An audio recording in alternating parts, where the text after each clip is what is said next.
बिस्मिल्लाहिर्रहमानिर्रहीम। Cipher case के अंदर आज पहली मर्तबा बहुत बड़ा ब्रेक थ्रो जो सामने आया है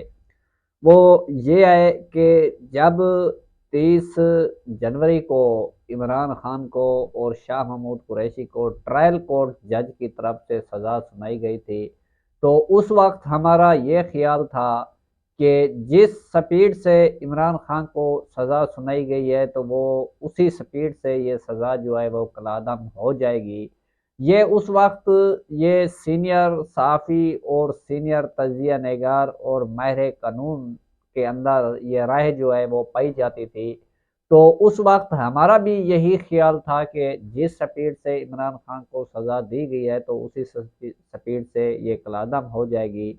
आज बज़ाहिर तो ये नज़र आ रहा है वाज़े तौर पर ये जो केस है अपने इख्तिताम की तरफ जो है वो गमज़न हो चुका है। तो इसका जो अब बचना जो है वो बड़ा मुश्किल होता जा रहा है, क्योंकि अब देखा जाए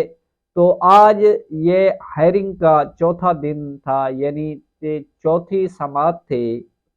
बैरिस्टर सुलेमान सफदर ने अपने दलाइल का जब भी आगाज किया तो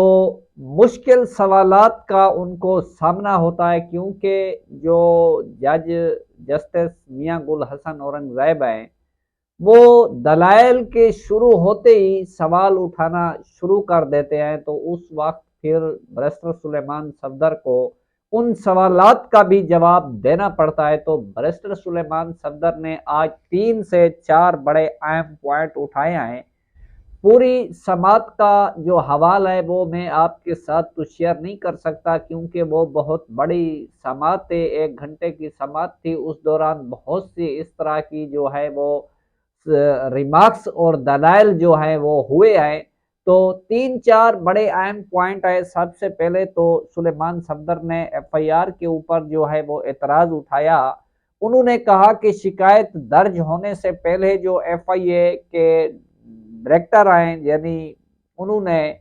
शिकायत दर्ज होने से पहले जो है वो तफ्तीश शुरू कर दी थी। तो उस वक्त उन्होंने कहा कि ये जो नसीम खोखर उन्होंने नाम उठाया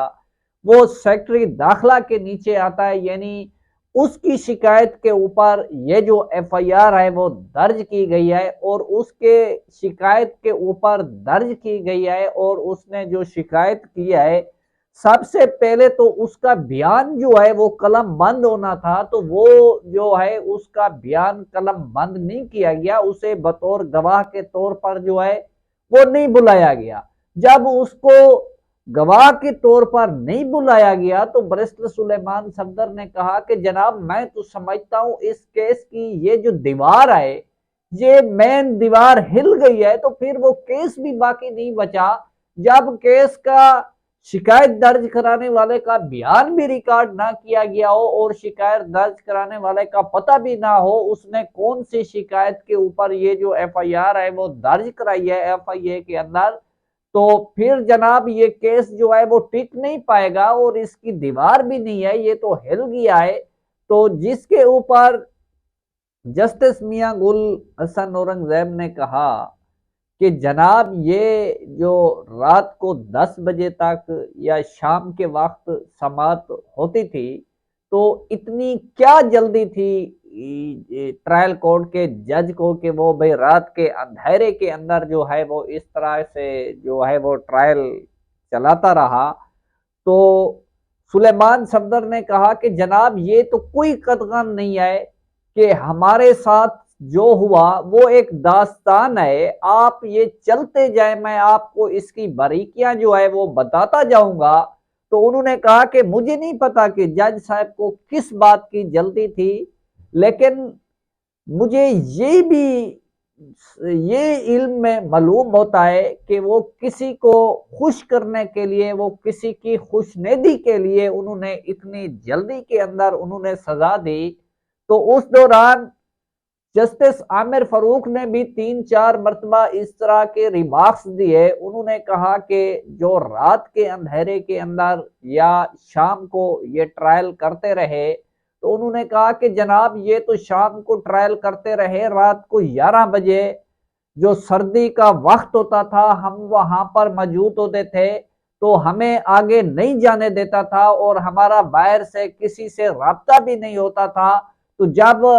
ہم باہر نکلتے تھے یا آگے جاتے تھے تو تب جا کر ہمیں پتہ چلتا کہ 3-4 جو گواہ ہیں ان کے بیان جو ہے وہ قلم بند بھی کر لیے گئے ہیں۔ تو اس دوران جسٹس میاں گل حسن اورنگزیب نے کہا کہ آپ جناب وہاں پر کیوں موجود ہوتے تھے؟ تو انہوں نے کہا کہ جناب ہم تو اپنے جو ہمارا عمران خان یعنی شاہ محمود قریشی، انہوں نے کہا کہ جو ہمارا حریف ہے ہم اس کے لیے جاتے تھے، ہم وکلا ہیں، یہ ہمارا حق تھا، یہ ہمارا رائٹ تھا جس کو ہم استعمال کرتے، ہمیں وہ استعمال نہیں کرنے دیا۔ تو ناظرین جب کسی کو وہ شرمندگی محسوس نہ ہو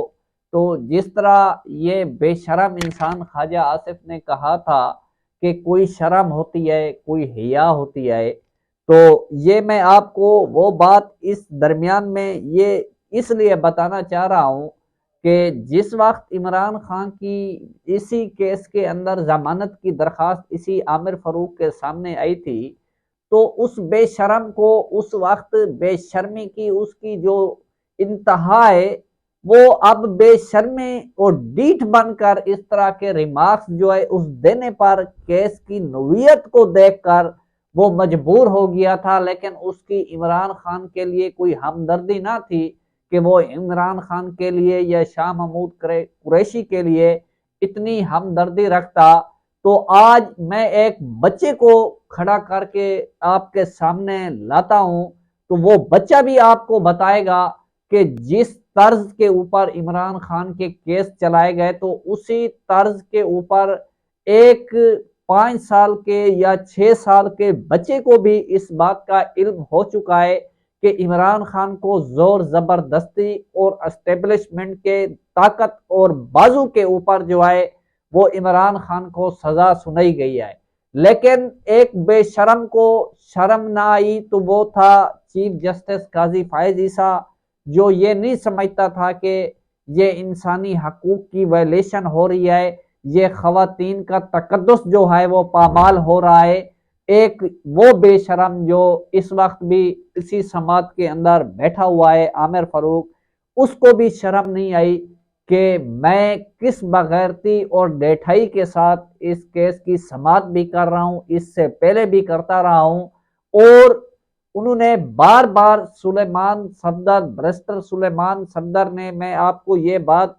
بہت اہم ہے جو بتانا چاہتا ہوں کہ یہ کیس کو جوک کہنے پر ججز اس لیے مجبور ہو گئے کہ جو گل ٹرائل کورٹ نے کھلائے ہیں اس گل کو دیکھتے ہوئے اب سماعت آگے چل بھی نہیں پا رہی، وہ ججز اتنا حیران اور پریشان ہیں کہ اس طرح کی وارداتیں انہوں نے چھوڑی ہے، کیونکہ عامر فاروق یہ سمجھتا ہے کہ اب تو یہ جو کیس ہے یہ کلعدم ہو جائے گا، لیکن اس کی نیت ایک اور طرف بھی ہے اور اس کے ریمارکس سے بھی یہ معلوم ہوتا تھا کہ یہ جو کیس ہے دوبارہ ٹرائل کورٹ کو بھیجنا چاہتا ہے، لیکن سلیمان صفدر نے کہا کہ یہ نہیں ہو سکتا کہ آپ چوتھی مرتبہ کسی جج کو یہ کیس بھیج دیں اور وہ جج یہ